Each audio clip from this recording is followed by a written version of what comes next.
বিএনপির মিথ্যাচার কোন জায়গায় গিয়েছে দেখুন। হিন্দুদের উপর অত্যাচারের কথা প্রকাশ্য মঞ্চ থেকে অস্বীকার বিএনপি নেতা বলছেন যে আদৌ মিথ্যাচার হয়নি। বিএনপির মহাসচিব তিনি বলছেন বাংলাদেশের হিন্দুদের উপর অত্যাচার হয়নি। ভয়ানক মিথ্যা দাবি বিএনপি নেতার। হিন্দুদের উপর কি বেশি অত্যাচার হচ্ছে? বাংলাদেশের সংখ্যালঘুদের উদ্দেশ্যে প্রশ্ন মির্জা ফখরুল ইসলাম আলমগীরের। কোন সত্যি ধামাচাপার চেষ্টা করছেন বিএনপির মহাসচিব? ইউনূসকে আড়াল করতে চাইছেন ফখরুল, কেন করতে চাইছেন? আমাদের সঙ্গে নিউজ রুম থেকে রয়েছেন সিনিয়র এডিটর শুভ্রাংশু চট্টোপাধ্যায়। শুভ্রাংশু রয়েছেন আমাদের সঙ্গে নিউজ রুম থেকে। আমি যাব শুভ্রাংশুর কাছে, শুভ্রাংশুর কাছ থেকে বিস্তারিতভাবে নিশ্চিতভাবেই জানবো উদ্দেশ্যটা কি। কিন্তু তার আগে শুভ্রাংশু আমরা শুনিয়ে নিই ঠিক কি বলেছেন বিএনপির মহাসচিব। আর দুঃখজনকভাবে এই কথা বলার চেষ্টা করতেছ যে আমাদের এখানে আমাদের হিন্দু সম্প্রদায়ের ভাইদের উপরে নাকি অত্যাচার হচ্ছে, নির্যাতন। এই যে আমাদের মনোরঞ্জন দা এখানে আছে, নেপাল এখানে আছে, আমার দিদিরা, আমার মায়েরা, আমার মাসিরা আছে। বলেন তো দেখি আপনাদের উপরে খুব বেশি নির্যাতন কিছু হয়েছে এখানে? হ্যাঁ, আপনাদেরকে কেউ ধমক দিয়েছে, কেউ বাড়ি দখল করে নিয়েছে? এটাই হচ্ছে বাস্তবতা। আমি চলে যাবো শুভ্রাংশুর কাছে। শুভ্রাংশু, আসলে কোন সত্যিটা আড়াল করতে চাইছে বিএনপি? এখানে তো সত্যি আড়াল করার বিষয় নেই, নির্জলা মিথ্যে কথা বলছে। হাতে গঙ্গা জল নিয়ে তুলসী পাতা নিয়ে যেমন মিথ্যে কথা বলা যায় না, তেমনি মিথ্যে কথা একবারে প্রকাশ্য দিবালোকে একজন ব্যক্তি যার বয়স ইউনূসের সমান, 84 বছর বয়স, বিএনপির মহাসচিব, তিনি মিথ্যে কথা বলছেন, নির্জলা মিথ্যে কথা বলছেন। হিন্দুদের উপর ওখানে নাকি অত্যাচার হয় না, আবার কি বলছেন, ধমক দিয়ে বলছেন। ওখানে 4-5 জন হিন্দু দাঁড়িয়ে আছেন ওখানে, এই তোমাদের ওখানে তোমাদের উপর অত্যাচার হয়? আরে যার উপর অত্যাচার হয় সে কি বলবে তোমার সামনে তোমাদের উপর অত্যাচার হয় কি না? সে তো ভয় থরথর করে কাঁপছে, তার মুখ খোলা সম্ভব? সে বলতে পারে তোমার উপর অত্যাচার হচ্ছে কি না? তাদের বলতে হবে না, আমরা ছবি দেখাচ্ছি। আমি পিসিআরকে বলবো, আজকে যে ছবিটা আমরা দেখিয়েছি, কীর্তন করছিল, কীর্তন করার অনুমতি নেই, কীর্তন করার অনুমতি নেই ওখানে, সেই ছবিটা দেখাও।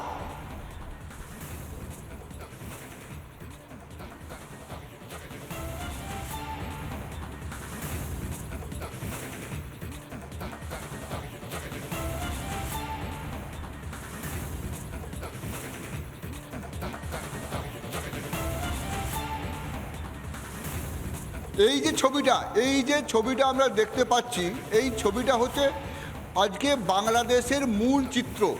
এটা একটা ছোটোখাটো দৃশ্য যেখানে দেখা যাচ্ছে কিছু মানুষ কীর্তন করছিল, তাকে কীর্তন করতে বাধা দেওয়া হচ্ছে। কীর্তন করা যাবে না, ঠিক আছে, আমরা এই ছবি দেখে অভ্যস্ত হয়ে গেছি বাংলাদেশে।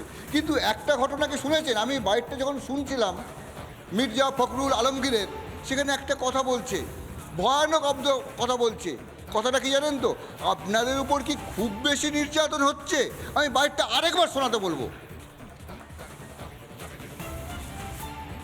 আর দুঃখজনকভাবে এই কথা বলার চেষ্টা করতেছ যে আমাদের এখানে আমাদের হিন্দু সম্প্রদায়ের ভাইদের উপরে নাকি অত্যাচার হচ্ছে, নির্যাতন। এই যে আমাদের মনোরঞ্জন দা এখানে আছে, নেপাল এখানে আছে, আমার দিদিরা, আমার মায়েরা, আমার মাসিরা আছে। বলেন তো দেখি আপনাদের উপরে খুব বেশি নির্যাতন কিছু হয়েছে এখানে? আপনাদের উপরে খুব বেশি নির্যাতন কিছু হয়েছে এখানে? আপনাদের উপরে খুব বেশি নির্যাতন কিছু হয়েছে এখানে? হ্যাঁ, আপনাদেরকে কেউ ধমক দিয়েছে, কেউ বাড়ি দখল করে নিয়েছে? ভয়ানক শব্দ বলি না, কি ভয়ানক শব্দ বলি না? খুব বেশি নির্যাতন হয়েছে মানে নির্যাতন করা যাবে, নির্যাতন করা বাংলাদেশে হিন্দুদের উপর অন্যায় নয়। হিন্দুদের উপর বাংলাদেশে নির্যাতন করা যায়, সেই নিয়ে কোনো অপরাধ নেই। গলায় ছুরি ধরা যায়, রক্ত বের করা যায়, কিন্তু আর বেশি এগোনো যাবে না। বলছেন বিএনপির মহাসচিব বলছেন খুব বেশি নির্যাতন হয়েছে, হিন্দুদের উপর খুব বেশি নির্যাতন হয়েছে। আরে হিন্দুরা কি ওখানে দ্বিতীয় শ্রেণীর নাগরিক নাকি? হিন্দুদের উপর নির্যাতন করা যাবে, বেশি করা যাবে না, যাতে লোকে জেনে না যায়, পাছে লোকে না জেনে যায়। অত্যাচার করো গোপনে, গোপনে অত্যাচার করো, খুব বেশি নির্যাতন করা যাবে না। আমি পিসিআরকে বলবো, খুব বেশি নির্যাতন নয়, কত বেশি নির্যাতন হয়েছে সেই ছবিগুলো দেখাতে, একের পর এক সেই ছবিগুলো দেখাক।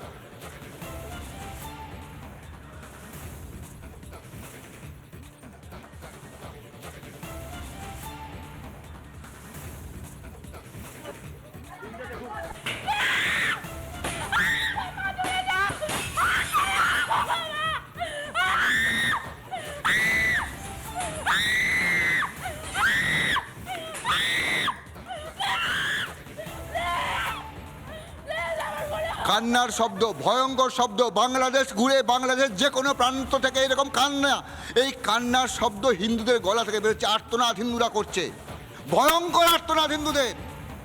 সেই আর্তনাদের ওখান থেকে সিংহ বিক্রমে বাংলাদেশের বিএনপি পার্টির মহাসচিব প্রশ্ন তুলছে, খুব বেশি নির্যাতন হয়নি তো?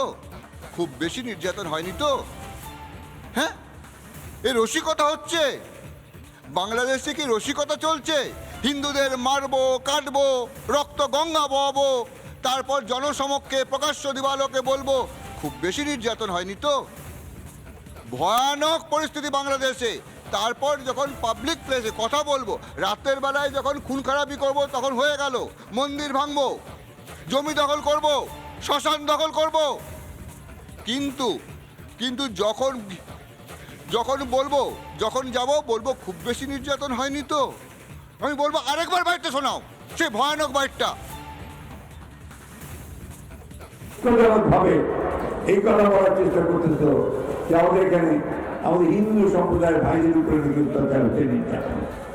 এই যে আমাদের মনোরঞ্জন দা এখানে আছে, নেপাল এখানে আছে, আমার দিদিরা, আমার মায়েরা, আমার মাসিরা আছে, বলেন তো দেখি আপনাদের উপরে খুব বেশি নির্যাতন কিছু হয়েছে এখানে? আপনাদের উপরে খুব বেশি নির্যাতন কিছু হয়েছে এখানে? আপনাদের উপরে খুব বেশি নির্যাতন কিছু হয়েছে এখানে? হ্যাঁ, আপনাদেরকে কেউ ধমক দিয়েছে? কেউ বাড়ি দখল করে নিয়েছে? এটাই হচ্ছে বাস্তবতা। শুনতে পেলেন? শুনতে পেলেন? শুনতে পেলেন কি ভয়ানক কথা বলছে? শুনতে পেয়েছেন তো? খুব বেশি নির্যাতন তো হয়নি। উনি সব জানেন, কিন্তু আসলে উনি সেই কথাগুলো বলছেন যেগুলো বাংলাদেশে হয়েছে। কেউ জমি দখল করেছে, কেউ রক্তগঙ্গা বইয়েছে, উনি সব জানেন। বাংলাদেশে হিন্দুদের জমি একের পর এক জমি দখল হয়ে যাচ্ছে, মারা হচ্ছে, কাটা হচ্ছে, রক্তাক্ত করা হচ্ছে, নারী নির্যাতন হচ্ছে, আর কি হচ্ছে সবাই দেখতে পাচ্ছেন।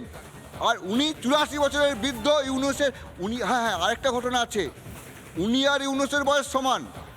ইউনুস এখন ক্ষমতায় আছে, ওনারও মনে হচ্ছে ক্ষমতায় এবার বিএনপি পাক। এর আগেই আমরা দেখিয়েছিলাম, বলছেন এবার আমাদের 5ই আগস্টের মতো আবার আন্দোলনে নামতে হবে। অর্থাৎ, এবং তিনি বলে দিচ্ছেন এই যে আন্দোলন হয়েছিল গণ অভ্যুত্থান, ওটার পেছনে আসলে আমরাই ছিলাম, আমরাই মানে বিএনপি, জামাত, জঙ্গি জেহাদিস্তান সবাই মিলেছিল, দিয়ে হাসিনাকে সরিয়ে দেওয়া হয়েছে। এখন বড় তাড়া লেগেছে, এবার হিন্দুদের ডাকছে, দিয়ে প্রশ্ন করছে, যেভাবে যদি কোনো বাঘ এসে কাউকে প্রশ্ন করে তোমাকে আমি খেয়েছি, তোমাকে আমি খাবো, তোমার বাবাকে, এই গল্পগুলো আছে না, সে ভয়ানক কথাবার্তা। হিন্দুদেরকে মারছে, আবার সকালবেলায় প্রশ্ন করছে তোমাদের কি মারা হয়, তোমাদের উপর কি অত্যাচার হয়? আরে বাড়ি ভাঙা হচ্ছে, মন্দির ভাঙা হচ্ছে, রক্ত গঙ্গা বইছে, হিন্দুরা পালিয়ে আসছে, এত মিথ্যে কথা বলছেন কি করে? লজ্জা নেই? নির্লজ্জের মতো মিথ্যে কথা বলে যাচ্ছেন। আর গোটা বাংলাদেশ শুনছে, গোটা বাংলাদেশ যে শুনছে, তারাও বাংলাদেশের যারা আছে তারা হাততালি দিচ্ছে। এটা ভয়ঙ্কর জঙ্গিদের দেশে পরিণত হলে যেমনটা, ঠিক তেমনটাই হয়েছে বাংলাদেশ। আজ রিপাবলিক কিন্তু সেই আপনাদের মিথ্যাচার সকলের সামনে নিয়ে আসছে, দেখিয়ে দিচ্ছে যে এই ভয়ানক যে কি ঘটনা ঘটছে বাংলাদেশে। নানা ধরনের কন্টেন্ট দেখার জন্য লাইক করুন, শেয়ার করুন আমাদের ফেসবুক পেজ, সাবস্ক্রাইব করুন আমাদের ইউটিউব চ্যানেল। পাশাপাশি অন্যান্য ব্রেকিং নিউজের জন্য অবশ্যই চোখ রাখুন রিপাবলিক বাংলায়।